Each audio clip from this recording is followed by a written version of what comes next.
Olá, seja bem-vindo ao Ler nas Ilhas. Hoje a conversa é com um dos escritores cabo-verdianos com mais longevidade na escrita. O seu primeiro livro data de 1976, há 47 anos. Tem mais de 3 dezenas de livros publicados que vão desde a ficção ao ensaio, passando pela crónica, pela história, pelos livros infanto-juvenis e pelos livros dedicados ao ensino. Receba o Dr. João Lopes Filho, antropólogo e escritor. Doutor, muito obrigado por me ter recebido na sua casa e por ter aceito o nosso convite. Tenho a agradecer o seu simpático convite e dizer-lhe que a minha casa ou os meus préstimos estão sempre disponíveis.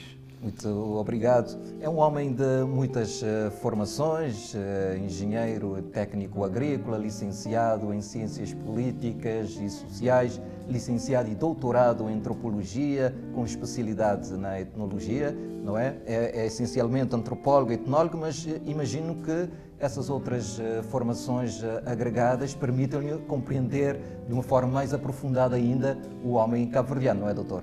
Creio que a sua questão vem de encontro ao projeto de vida que eu tentei. Como vim originalmente de São Nicolau, uma ilha essencialmente agrícola, o primeiro trabalho, a primeira área que resolvi estudar foi a agricultura.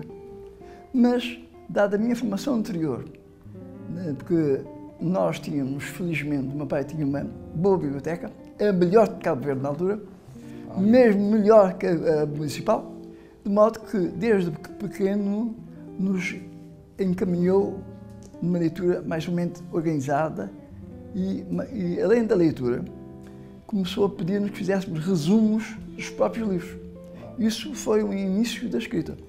E depois, para nós sairmos do âmbito do cotidiano caseiro, começou a mandar-nos fazer pequenas reportagens dos usos e costumes. Então foi aí que a base que me levou a ligar a agricultura às ciências sociais e humanas. Exatamente. E todas essas formações permitem-lhe agora um estudo mais aprofundado do homem cabo-verdiano. Foi justamente por isso, daí que eu tenho escolhido a antropologia, que nos permitia então conhecer o cabo-verdiano nas suas várias vertentes, que qualquer sociedade não pode ser vista apenas através de um ângulo. E para conseguir ver o cabo-verdiano melhor, procurei ter formação em diversas temáticas para ter uma visão de conjunto e poder ter uma análise mais correta e coerente. Exato. E acaba de nos oferecer mais um contributo para a compreensão da nossa identidade, com a publicação do seu mais recente livro, este livro aqui, Mestiçagem e Cabo-Verdianidade, não é? Penso que trata-se de um livro que me foi imposto quase pelas circunstâncias. Na medida em que constatei que, neste momento, há uma grande confusão, principalmente junto à juventude, sobre a nossa realidade sociocultural. E, portanto, às vezes verifico que, oportunisticamente, têm sido guiados por determinadas áreas e, como a juventude é influenciável, constatei que muitos dos nossos mesmos professores da Universidade de Cabo Verde estão a tentar escamotear a realidade cabo-verdiana. Portanto, dando contributo, tentei fazer um estudo aprofundado sobre as bases em que se sustentou a nossa sociocultura. Porquê que eu digo sociocultura? Foi uma cultura criada por nós. Somos dos poucos países que tiveram essa possibilidade de criar uma cultura. Como sabe melhor do que eu, as ilhas desabitadas foram ocupadas por europeus e africanos que, dada a insularidade e os problemas grandes que desde sempre tivemos, obrigaram a dar as mãos para sobreviver. Esse dar as mãos levou ao entrosamento dos cotidianos. Embora, na realidade, nas ilhas maiores, como Santiago e Fogo, havia grande diferença de classes, como o senhor e o escravo, nas ilhas do Nordeste, por exemplo, já não houve latifúndio, mas sim minifúndio. Mas uma divisão muito grande da propriedade, que permitiu maior entrosamento entre as pessoas, permitiu uma certa mestiçagem. E quando digo mestiçagem, quero chamar a atenção que a mestiçagem tem duas vertentes. Tem a miscigenação, que que é a mistura de genes, brancos e cores, e a interpretação cultural. Cabo Verde é formado por duas áreas, não só para a instituição de genes, mas as culturas. Porquê? Nós sabemos culturas de várias etnias cabo-verdianas, várias etnias africanas e de várias etnias europeias. Portanto, somos uma grande mestiçagem, porque digo que o Cabo Verde é verdadeiramente mestiço, culturalmente e etnicamente. E o senhor estava a dizer que a insularidade tem um peso também na nossa identidade, é determinante? Para mim é determinante, porque se fosse, vejamos o caso do Brasil, não teve essa capacidade que nós temos. O Brasil teve também colonos europeus e africanos, mas o facto de nós somos ilhas, e hoje nós reclamamos quando não temos um barco uma vez por semana. Naquela vez, de 6 em 6 meses, vai ser um barco. Portanto, nós desde sempre tivemos todas as inclemências atmosféricas e também edafoclimáticas de Cabo Verde. Assim sendo, nossos antecessores tiveram muitos problemas. Então, os senhores Cabo deram as mãos para avançar. Isso é que permitiu essa. E como estava em insularidade, o que é que fez? Verifique que cada ilha tem a sua especificidade. Exato. Justamente, cada grupo étnico que foi para uma ilha teve que dar as mãos entre si para sobreviver. Aí, as nossas variantes das várias ilhas. Mas também há uma unicidade, não é, doutor? Em todo o país. Apesar da insularidade, portanto, somos um povo com características claro que, se nós partimos sempre das mesmas bases, foi um conjunto de etnias africanas, etnias europeias, que se juntaram em várias ilhas, foi o que acontece é que cada ilha recebeu um lote de escravos diferentes. Exato. Portanto, o lote de escravos diferente levou a que houvesse, como cada lote de escravos tinha culturas diferentes, as pequenas culturas, entrosando-se com europeias, criaram especificidades. Porque a especificidade depende da insularidade e da recepção de grupos étnicos diferentes. Exatamente. Doutor, na sua opinião, de uma forma simples e descomplicada, para si o que é ser cabo-verdiano? Ser cabo-verdiano é viver a nossa realidade, é sentir todos os nossos aspectos mais, sabe, para nós falarmos a identidade, temos baseado na diferenciação. O que é esta diferenciação? Em todos os povos, há os chamados universais da cultura.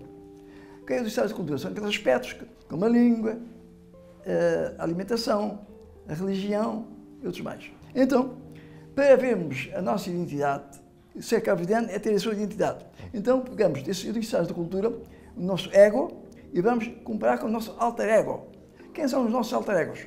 Aqueles povos vizinhos ou aparentados. Quem são os nossos vizinhos? A costa ocidental africana, aparentados, Portugal e Brasil. Então pegamos um desses universais da cultura, por exemplo, a nossa língua, comparamos com a língua dos nossos vizinhos próximos, parentes, vemos que é diferente. Portanto, tem uma identidade. Exato. Pegamos a nossa música, é igual. Pegamos a nossa gastronomia. Portanto, isso demonstra, então, através desta diferenciação, é isto que é cabo-verdiano. É aqueles aspectos que nos diferenciam dos outros. Exatamente.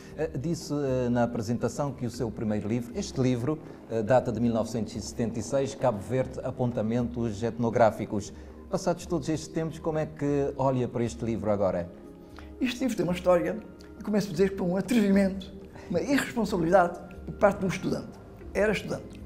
Portanto, Cabo Verde tinha acabado de sair de um período colonial, eu já tinha alguma formação desde a base, queria chamar a atenção que havia aspectos específicos da nossa cultura que os nossos novos governantes deviam dar atenção.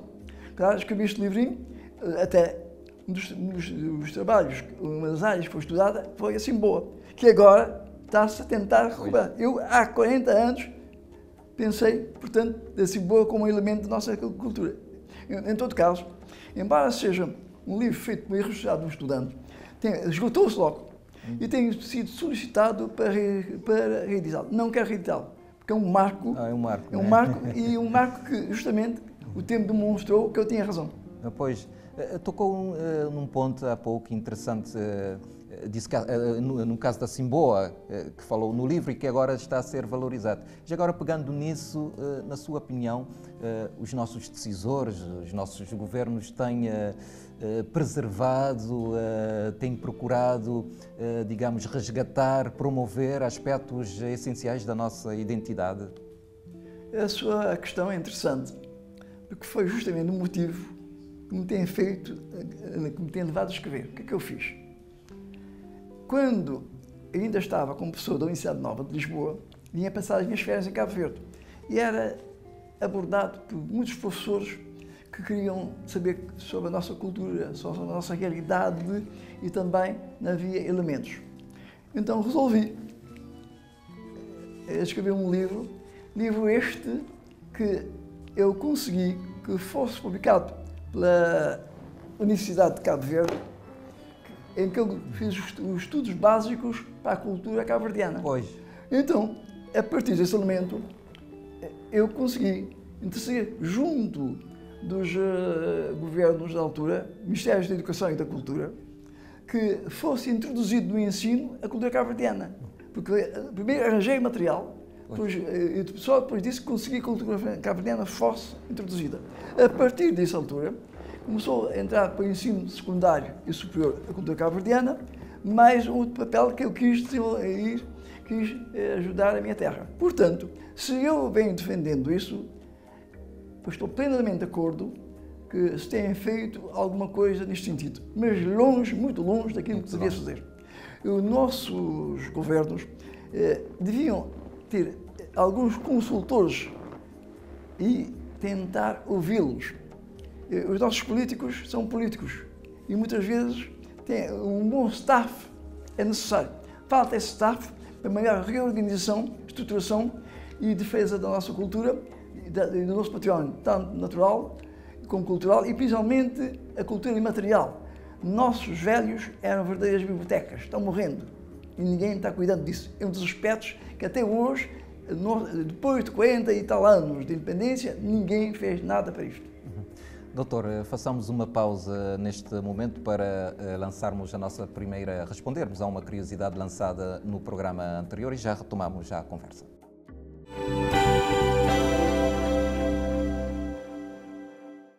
Havíamos perguntado qual é o maior livro do mundo. Há duas respostas para esta pergunta: o maior livro fisicamente e o mais longo. De acordo com o Guinness Book, o livro mais longo do mundo é Em Busca do Tempo Perdido, de Marcel Proust, que tem aproximadamente 9.609.000 caracteres, 1,3 milhões de palavras e mais de 3.000 páginas em algumas edições. Este livro, considerado obra-prima do escritor francês, conta a história da sua vida enquanto explora temas como a memória involuntária e a busca da verdade e do sentido. O romance completo foi publicado em 13 volumes entre 1913 e 1927. Já quanto ao maior livro do mundo, fisicamente falando, ainda de acordo com o Guinness Book, o maior livro do mundo em proporções físicas é um livro cujo título é Este o Profeta Maomé, e é uma compilação de histórias que destacam as conquistas da vida do profeta do Islão, assim como a influência positiva do Islão no cenário internacional e humanitário. O livro tem 5 metros de largura, 8,6 de altura e tem 429 páginas.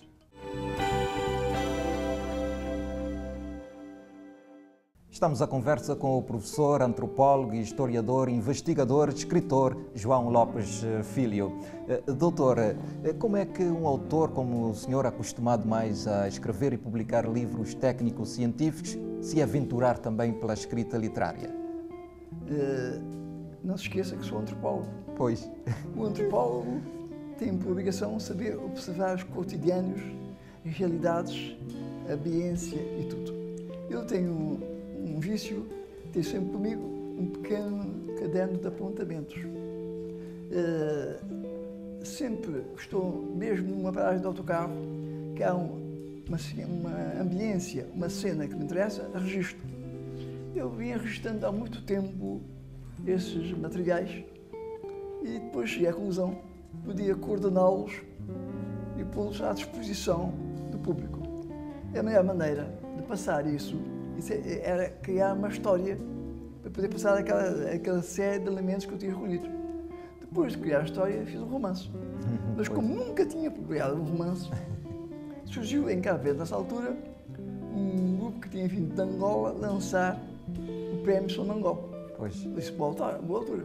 Como nunca publiquei, aquilo é anónimo, se o livro for selecionado, é publicável. Foi justamente o que aconteceu, que tempos depois recebi uma chamada de que tinha sido selecionado entre os 11 melhores. Disse, pronto, já ganhei o tempo, já posso publicar o meu romance. Mas, para surpresa minha, ganhou o prémio por unanimidade do júri. Pois. De modo que eu então disse, então acho que eu posso também escrever ficção. Como é que o senhor sentiu logo o primeiro romance a ganhar um prémio tão importante como o Prémio Sonangol da literatura? Pode perguntar ao júri, porque o júri faz comentários, há os comentários pelas razões porque é que publicaram o livro. Portanto, se um júri formado por 9 pessoas de países diferentes, eu acho que eles decidiram, eu não posso falar por mim. Tem algum valor o livro? Eles é que podem dizer, eu não posso falar dos meus livros. Pois, exato. Portanto, mas o livro deu-me um prémio de cerca de 50 mil dólares e como eu não contava com este dinheiro, também resolvi pôr à disposição do público. Da fundação, não é? Então, criei uma fundação com os minhas economias, criei uma fundação João Lopes dedicada justamente à cultura. Exatamente. Já vamos falar um pouco da fundação, mas agora falando deste livro, Percursos e Destinos, o romance, vou apanhá-lo aqui para também poder mostrar aqui. Percursos e Destinos, Ondina Ferreira diz no prefácio que ao longo do romance o antropólogo espreita o ficcionista e vice-versa, e o ficcionista às vezes dá lugar ao analista. Portanto, utiliza todo o seu campo de conhecimento para também enriquecer a ficção, não é, doutor? Talvez venha justificar o que disse anteriormente. Pois. Foram apontamentos que recolhi ao longo do tempo, que depois ficcionei. Portanto, isto demonstra que consegui passar algo. Porque quando eu escrevo é para partilhar. Portanto, todos os meus livros são uma partilha. E tratando-se de uma segunda edição, quer dizer que o livro teve um acesso. Já vai numa segunda edição? Esta é a segunda edição que está no seu nome. Pois, olha. Pois é.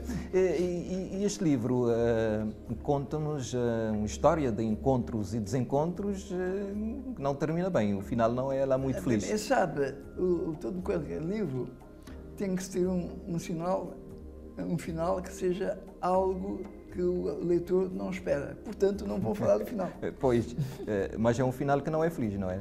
Não sei, depende. Aí está. Da leitura. O conceito de felicidade depende das pessoas. Sim. Uma coisa que não é feliz para mim pode ser feliz para outro. Exato. Portanto, o conceito de felicidade é muito...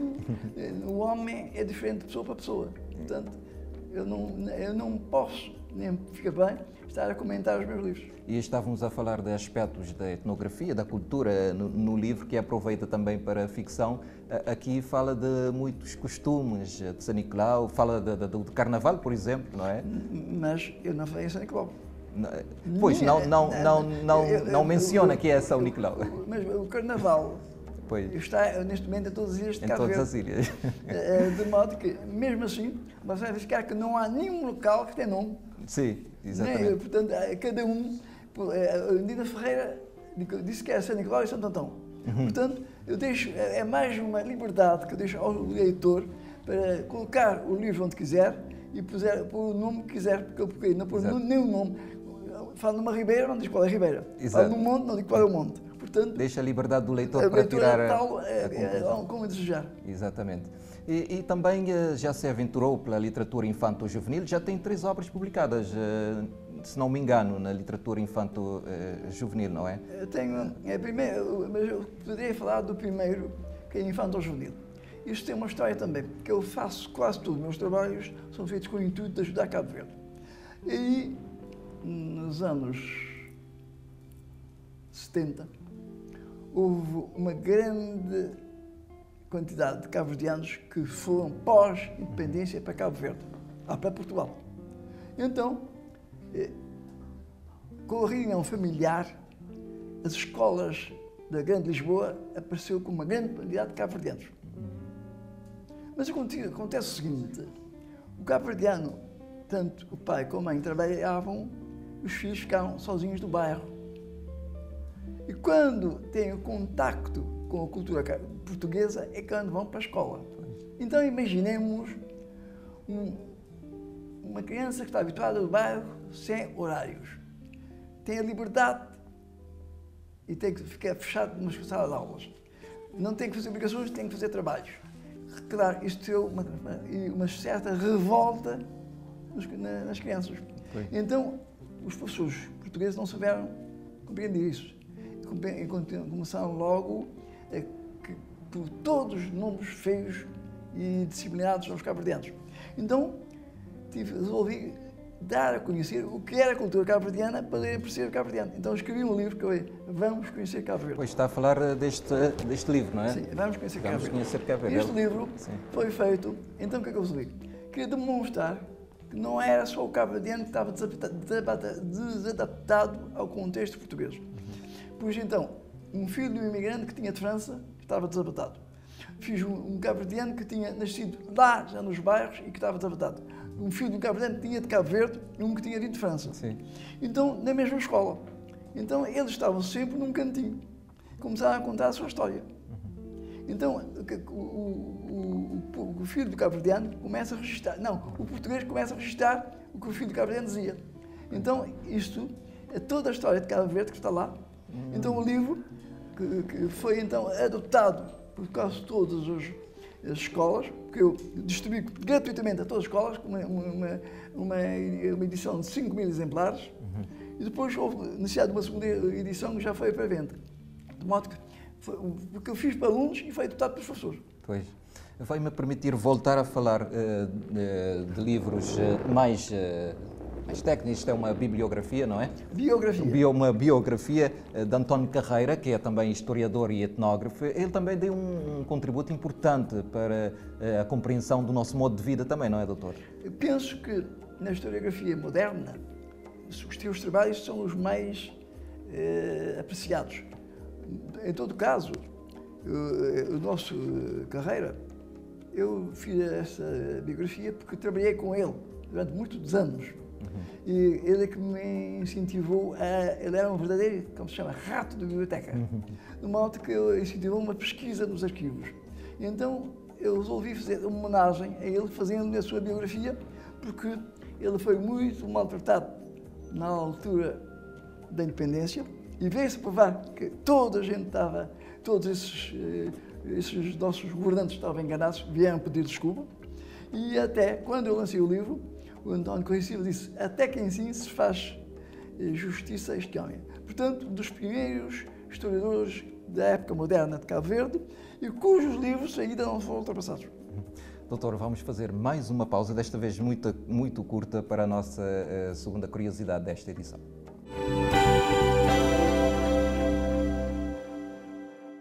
Hoje perguntamos qual é o nome dado ao prazer que as pessoas sentem ao cheirar livros antigos. O nome dado ao prazer que as pessoas sentem ao cheirar livros antigos. Envie-nos a sua resposta para o nosso e-mail lernasilhas@rtc.cv.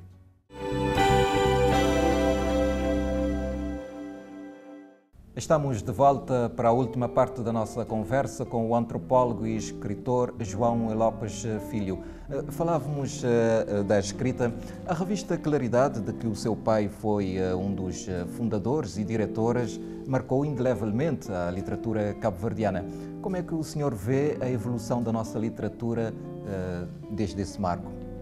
Eu não sou especialista de literatura, portanto a minha opinião é sempre falível. O que lhe posso dizer, quer queiramos, quer não, a Claridade foi um marco importante, porque eles tinham como lema fincar os pés da terra. Foram eles que começaram a falar da nossa cabo-verdianidade, embora as pessoas esqueçam que estava no período auge da censura, tinha de ser muito diplomático no falar. Nós estamos em liberdade, esquecemos que para escrever tinha de ter muito cuidado, porque a censura nos estava a passar. Mas mesmo assim, foi uma ousadia, na altura em que Portugal considerava que Portugal e a cultura portuguesa era de mínimo a Timor, ousar, na altura em que o salazarismo estava no seu auge, demonstrar que nós tínhamos a cultura. Portanto, um papel importantíssimo. Claro que tudo evolui. Daí que temos uma segunda fase, que é a certeza. A certeza já é uma parte de evolução, mas nenhum deles, até muita gente da certeza, trabalhou com certeza, trabalhou com claridade. E muito mais tarde então vamos chegar numa literatura moderna. Portanto, a qualidade é um dos marcos, mas temos que colocar a qualidade no seu tempo, uma fatia do tempo, não podemos analisar a qualidade hoje. Eu erro de muita gente. E qual é a sua opinião sobre a literatura contemporânea dos nossos escritores? Eu penso que temos que ficar muito contente com a dispersão das universidades e a formação dos cabo-verdianos. Surgiu uma grande quantidade de pessoas a escreverem. Também a facilidade das edições tem colaborado para que cada dia que passa surjam mais novos livros. Portanto, estou muito agradado com a situação relativamente à nossa produção. Mas eu quero deixar uma salva. Longe de me pensar que a quantidade equivale à qualidade. Está de longe. Estamos a escrever muito, mas de má qualidade. Má qualidade. Mas temos alguns autores que têm alguma qualidade, não é? É de nós. Sim. Nós temos um país e uma cultura. Pois. Portanto, nós temos que procurar ir apoiar aqueles que têm mais qualidade e os outros deviam deixar mais algum tempo na gaveta antes de publicar. Pois. Falando em qualidade, a nossa literatura tem sido bem cuidada? Sobre que aspecto? Um aspecto da sua promoção? Acho que não.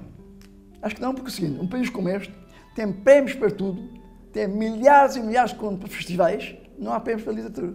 Agora já o Prémio Arnaldo de França. E do Estado. E das câmaras. Pois. Todas as câmaras, em vez de gastar milhões e milhares nos festivais, porque não dá votos, a literatura não dá votos. Pois. Eu, como não sou político, nem serei nunca político, posso ir à vontade. A literatura não dá votos, mas dá cultura.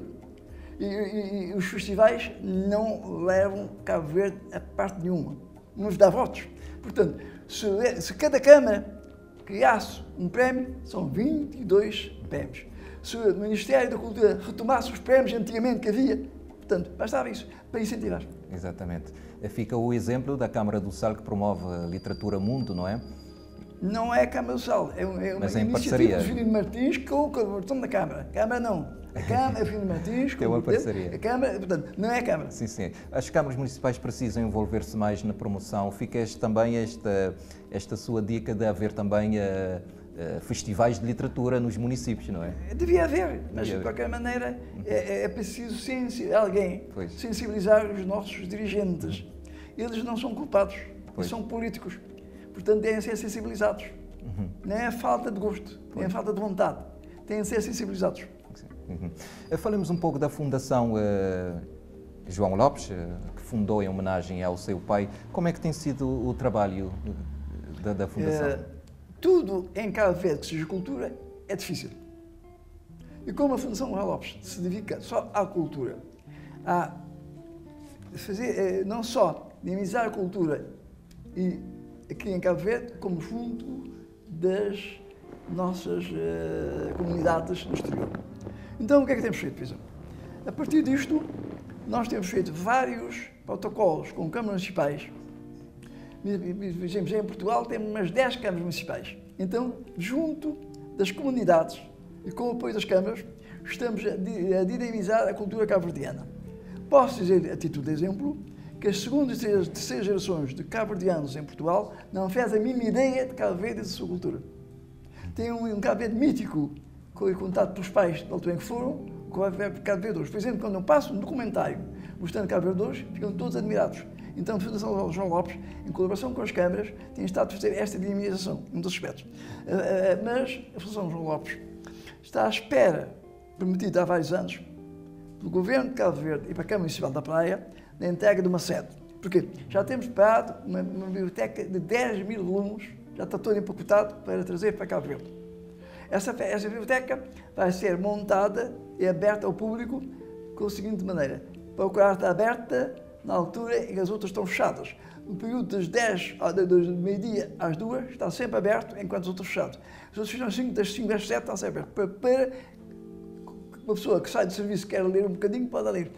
Quer tomar uma Santos e almoçar. Portanto, e segundo também, vai ter um espaço para a delineação da leitura junto da juventude.